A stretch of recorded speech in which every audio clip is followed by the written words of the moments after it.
Good morning, everyone. It's such a beautiful day, so I thought I would bring you another story outside in my backyard. And this is called The Raven.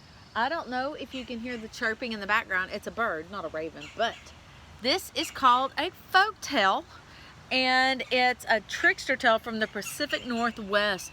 We would consider that close to Inuit people, or used to be called Eskimos, up in that area. And it's written and it's told and illustrated by Gerald McDermott. That means he wrote the words and drew the pictures. So let's get started with Raven.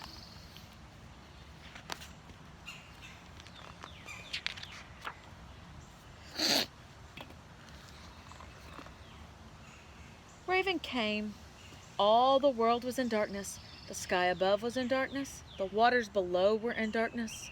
Men and women lived in the dark and cold.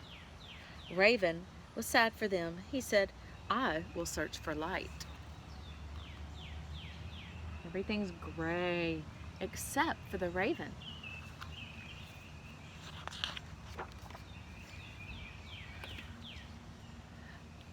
Raven flew across valleys and across mountains. He flew along rivers and over lakes. There was darkness all around. He saw a bit of light far away. He flew and came closer to the light. The light was at the edge of the water.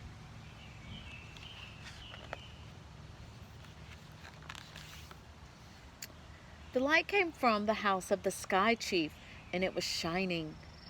Raven perched high in a pine tree on the shore. Raven watched. Perching means that the bird is kind of sitting on that pine tree. Look at all the beautiful, subtle colors in our pictures. They get better. I'll turn to the side a little bit. Maybe that'll help. There we go. He saw a beautiful young girl emerge from the shining house and go to the edge of the water. She was the sky chief's daughter. She knelt and drank some water from a woven basket. Emerge means to come out of.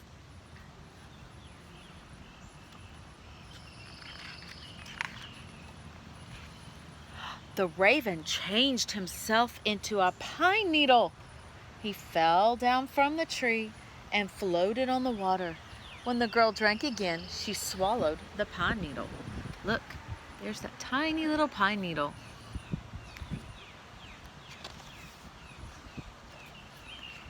After a time, the girl gave birth to a child. The child was small and dark, with shiny black hair and tiny black eyes. Who do you think the child was? Look, do you see those colors? Have we seen those before?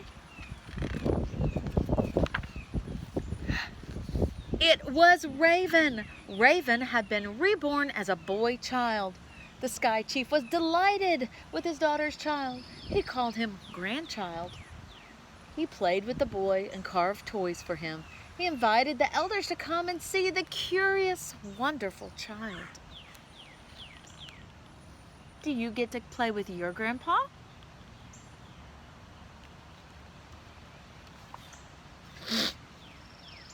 The elders gathered in the shining house with the sky chief and his daughter. They watched the raven child crawl around the floor of the lodge. He pretended to be playing all the time. He was trying to find where the light was hidden.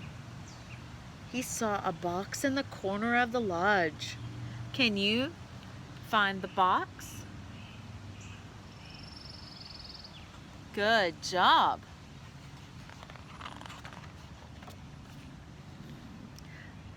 The box was large. It was carved and painted with many colors. The box was bright. It glowed. Ravenchild said, "Gaga." "What do you want?" asked his mother. Ravenchild said, "Gaga." He began to cry. "What does the child want?" asked the elders. Ravenchild said, "Gaga." He cried and cried. "My grandchild wants the box," said the sky chief. Now remember, why did he want the box?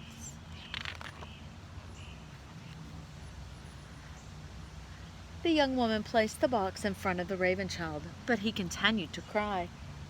So she took the lid off the box. Inside was a smaller box. She took the lid off of that box.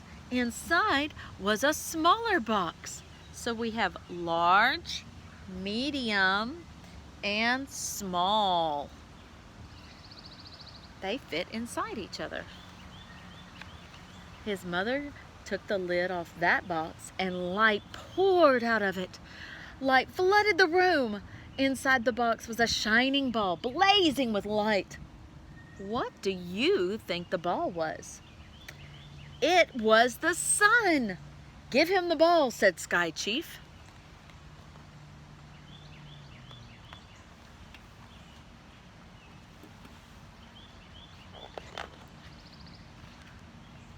His mother gave Ravenchild the ball. Ravenchild stopped crying. He began to play with it.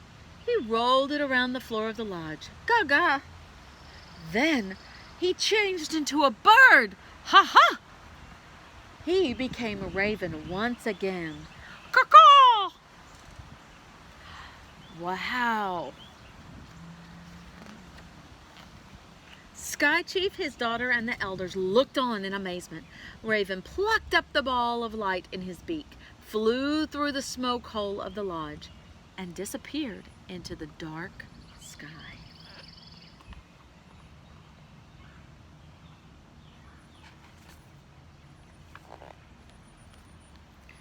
Raven flew over the valleys and the mountains. He flew along the rivers and across the lakes.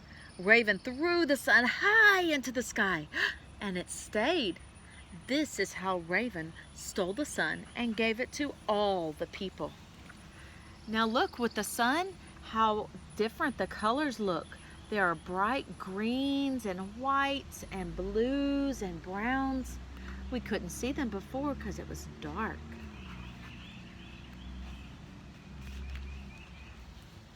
And why do the people always feed Raven? To thank him for bringing them light. I hope you enjoyed our folktale Raven by Gerald McDermott, and I'll see you later. Bye-bye.